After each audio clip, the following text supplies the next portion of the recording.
No. Obviously, I'm interested. Yeah, but is it breaking? But is it breaking the law? No, have I said it is? I didn't say that you did I? No. Just coming up to my next location, which is Ealing.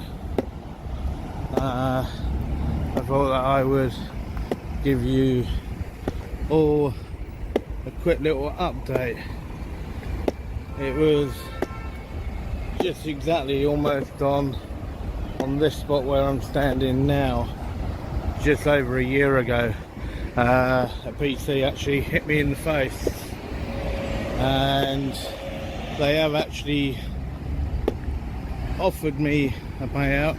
It's been declined, and all I'm waiting on now is an actual court date to be set, and then we will then go to court, because as I said, at the end of the day, the one thing that I actually want to happen isn't, I don't believe anyone should be taking any form of payout.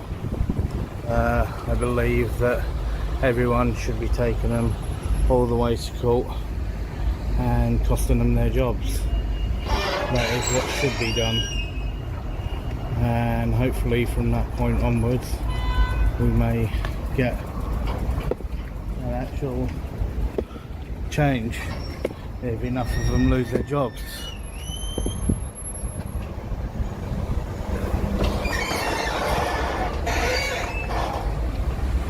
The video begins with the auditor standing silently at a location tied to a past confrontation. He explains that around a year earlier, an officer struck him there. Rather than accepting compensation, he chose to decline a settlement and wait for the matter to be heard in court. For him, real accountability comes from resisting quick fixes and pushing for formal consequences. His aim isn't personal gain, but change that might follow when misconduct is properly challenged. With that background in mind, every interaction at the gate now carries added weight.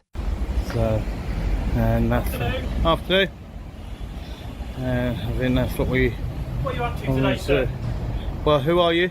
Sorry? Who are you? My name's Sergeant Meacham. I'm from the Metropolitan Police. Sergeant Meacham. Meacham, and what's your shoulder number? 400 Whiskey Alpha. Cool. What are you up to today, sir? Well, what do Anything you? exciting? What do you think I'm doing? I've got no idea. Well, what just did your video in. It appears that your video in the backyard. I just wondered what you're up to. There you go. You've answered it for yourself. Lovely. Why are you doing that? It's not very interesting, is it? Well, that's a matter of opinion. Is it? Yes. I am, probably because I come here every day. It's not very interesting. Yeah. Lovely. Why do you find it interesting? Well, what's that got to do with it? Oh, I'm just asking questions. That's all. You're fishing is what you're doing. Sorry? You're fishing is what you're doing. Fishing? Yep. Just asking questions. Okay. It is my job to ask questions after all. No, it's your job to uphold the law, okay? It's not your job to ask questions. Well, it is, because I have to uphold the law by asking questions, otherwise I can't investigate anything, can I? So, well, that all depends on what it is. Well, I find, in my experience, that every job I go to, I have to ask questions, otherwise I can't work out what's going on.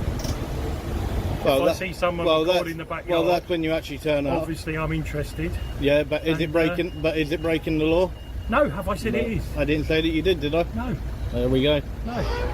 But you're insinuating by asking that question that I thought it was. Midway through his explanation, a sergeant steps in and quickly demands to know who he is and why he's there. The auditor responds sparingly, pointing out that recording from a public position is typically lawful. The sergeant counters that questioning people is part of his role. Sometimes saying less helps prevent escalation. By staying measured and concise, the auditor refuses to feed a casual attempt at probing conversation. Still, it's clear the scrutiny has begun. No, I'm not. No, because I know it's not breaking the law. You can video wherever you want to in public. There we go.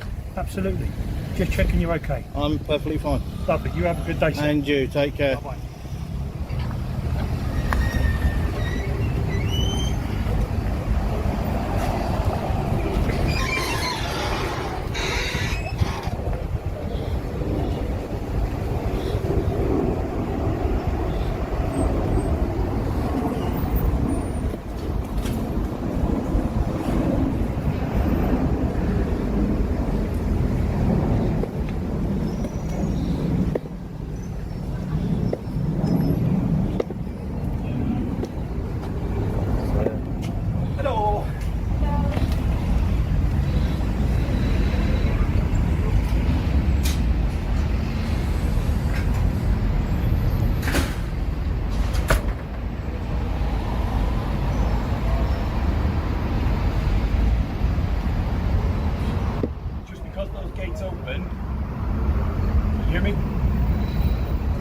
gates open, there's a risk that you can get caught in them.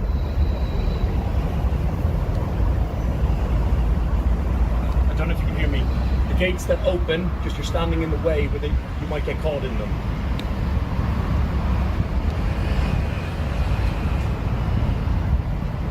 The initial officer moves on, but almost immediately another voice echoes from farther away, calling out a warning about the automated gates. Instead of approaching, he shouts from up the ramp, and the delivery already feels off. Tone can matter as much as the message itself. While it's presented as a safety notice, it also comes across as an attempt to assert control from a distance. You can tell the auditor isn't inclined to ignore that kind of approach. No, I'm not. No, because I know it's not breaking the law. You can video wherever you want to in public. There we go.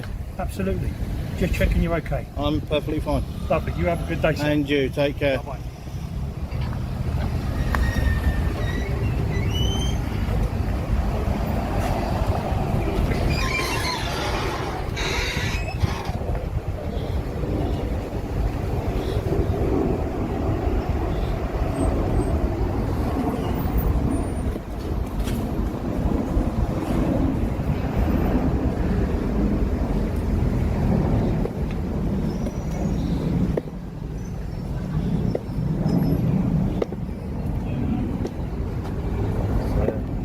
Hello.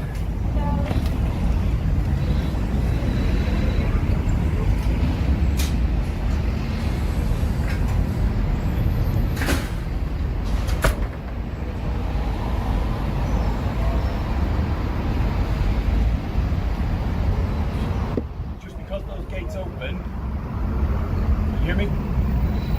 Just because those gates open, there's a risk that you can get caught in them.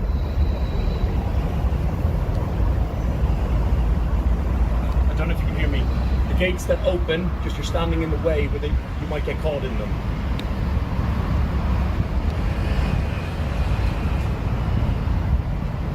When the officer eventually comes over, the auditor engages directly. He raises the issue of basic manners, asks for the officer's shoulder number, and notes that the body-worn camera is active. Productive encounters usually begin with calm, straightforward communication. In the UK, police forces commonly operate under policies requiring officers to inform people when recording, even if that obligation comes from guidance rather than law. The auditor leans on that expectation of openness, and you can sense the exchange becoming more focused as he does. Meant to tell you. Yes, you are. Okay. Okay. Now, a lot of people would say that it's under policy. No, it's not. If you look on the Metropolitan website, okay, it states it very clearly. Okay, under GDPR law, okay, you are meant to inform the public, full stop, period. And that is on your own website, and that is a law then that you are breaking by not informing a member of the public. So if you do address a member of the public, I would advise you, if you do put your body camera on, do actually tell them that you have got it on, because otherwise you are breaking GDPR yourself. All I was merely doing was walking by, and all I was warning you was where you were standing, the gate opens and there's a risk that you can be crushed. Yeah, by but what you were doing is you were addressing me all the way from down there, and you were actually shouting all the way up here. As I said, if you are going to address a member of the public, that's not the correct way of doing it. You should do what you've just done where you're standing now. You should have come all the way up and addressed me. Okay. As I said, all I'm doing is you were right there. That's it. As you can see, I was just about to walk past. Yep, that's all it was. There was no more to that. I'm just warning you. That's where the gate's open. Don't be crushed by it. I won't get crushed by it. No worries. Okay. Okay. That's all Cool. it is. Enjoy your day.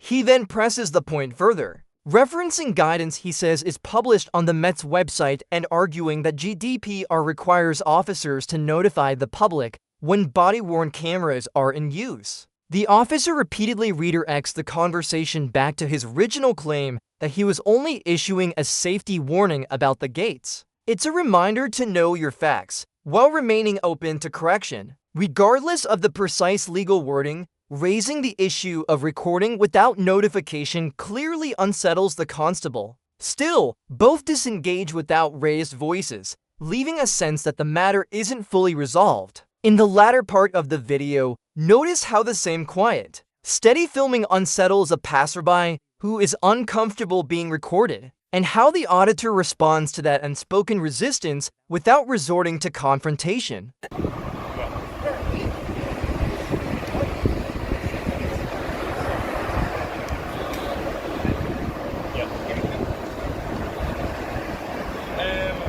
So as I said guys, perfectly clear, I wasn't going to talk to him while he was actually shouting from the bottom of the actual ramp. If he wants to address me, then he can come all the way up to me. He shouldn't be shouting, okay? It's not the way to approach and to talk to members of the public. Not at all.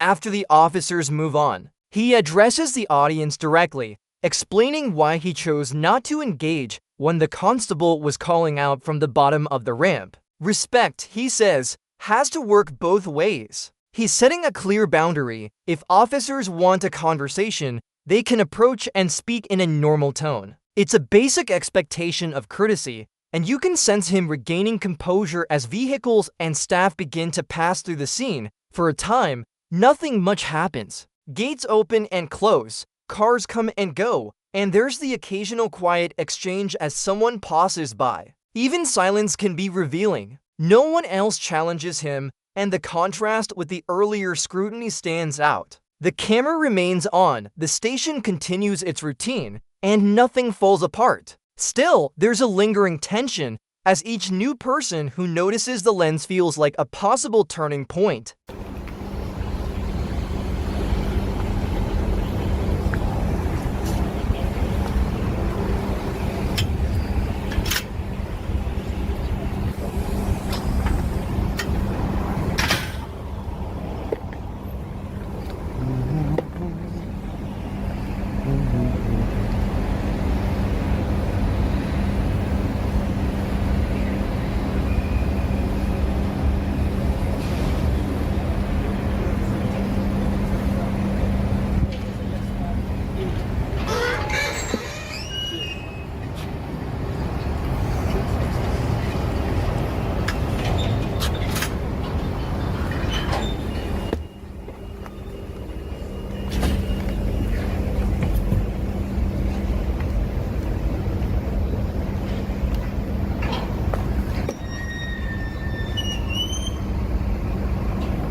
He decides to pause things for the moment, saying he'll leave it there and return later. What follows are small, human moments, a brief exchange, a courteous "I'll leave it at that," and a series of quiet thank yous as people pass and barriers shift. Minor acts of politeness often ease larger tensions. These understated interactions highlight another side of accountability work. Most of the time, it's simply everyday people going about ordinary routines, with a camera calmly observing. Still, the presence of that lens remains unpredictable. It only takes one person's discomfort to alter the atmosphere once again.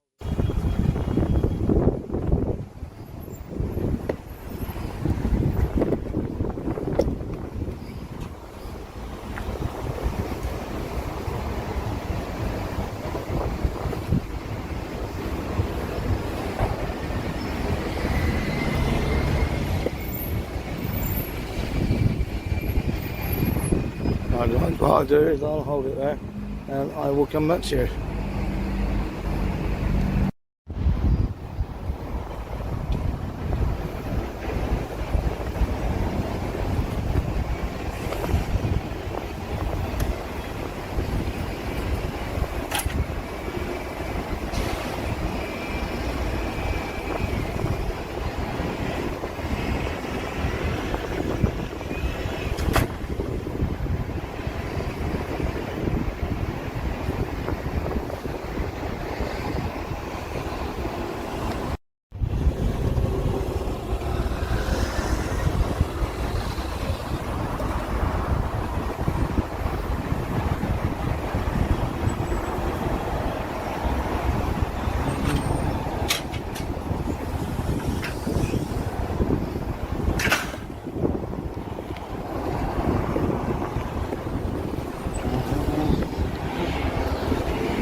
Now we see small, human moments unfold. A brief exchange, a polite "I'll leave it there," and quiet thank yous as people and barriers shift. Simple courtesies can ease bigger tensions. These understated interactions reveal another side of accountability where most of it is just ordinary people going about their day, with a camera quietly recording. Yet that lens remains unpredictable, and it only takes one person's discomfort to shift the mood once more.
You can tell she wasn't happy being caught on film. This is the moment where the tension returns. A passerby is clearly unhappy about being recorded, and the auditor simply remarks that she didn't appreciate being on camera. There's no attempt to mirror her frustration. In the UK, recording from public places is generally lawful, even when it makes others uncomfortable. Rather than escalating the situation, he notes what happened and allows her to move on. It's a clear example of how restraint and non-reaction can be the most effective response, particularly when emotions are already close to the surface.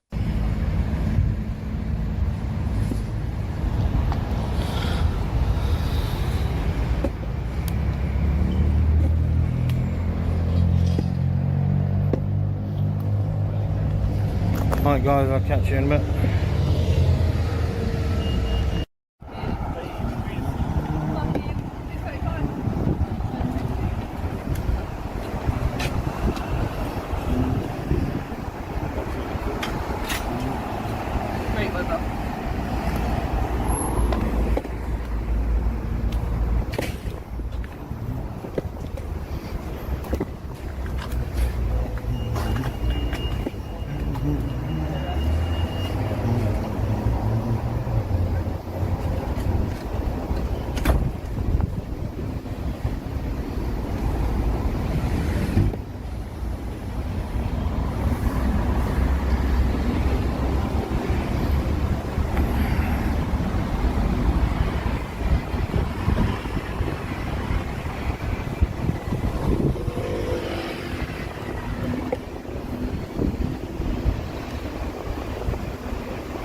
as the visit draws to a close with quiet footage. Like conversation about the weather and soft farewells, you can still sense the larger story lingering over this location, including the unresolved court case from earlier. The key is to stay curious rather than confrontational when challenged. 3 main lessons emerge from today's encounter. Calmly filming in public can be highly effective. Requesting IDs and noting body cameras reinforces transparency. And maintaining a de-escalated approach keeps everyone safer. Share your thoughts in the comments. Which officer handled things most professionally and which could have done better? Subscribe for more real-world accountability breakdowns like this. This content is educational, not legal advice. Always check your local laws. Take care.